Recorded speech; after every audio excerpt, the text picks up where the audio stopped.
C'est difficile de travailler dans le secret tout le temps. Moi, je mentais à tout le monde, je mentais à mes amis journalistes, je mentais à ma famille, je mentais aux gens, bien sûr, que j'espionnais, que je trahissais tout le monde. Ce qui me gênait, c'est par exemple quand j'ai écrit avec une journaliste de Sud-Ouest, Valérie Prat, à cette époque-là, qui travaillait à Périgueux.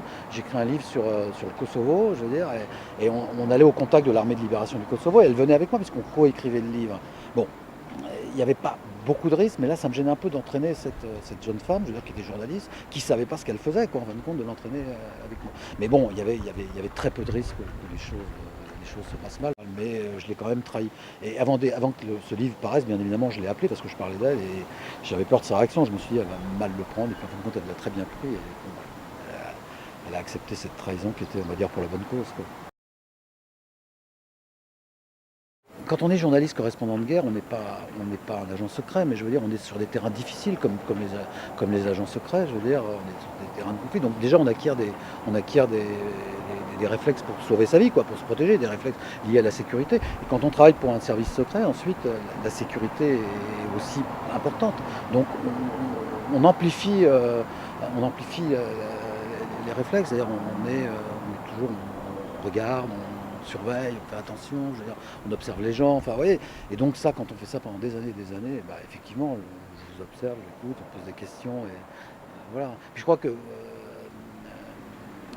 j'étais fait pour être journaliste, et puis j'étais fait aussi pour être agent secret, c'est-à-dire que je m'intéresse aux gens, j'essaye de comprendre comment ils fonctionnent, ce qui se passe dans leur tête, quoi.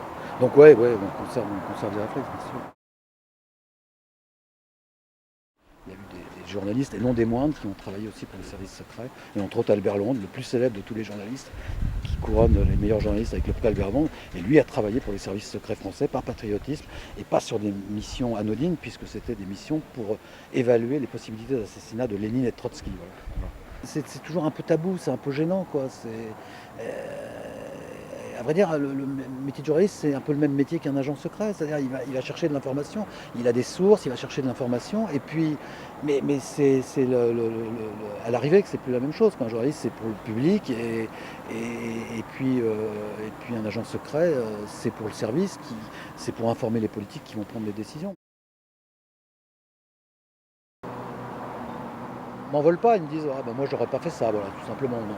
Mais on a toujours une grande amitié, quoi. Je veux dire, il y a pas de. Ils comprennent, mais bon, pas très déontologique tout ça quand même. Ouais.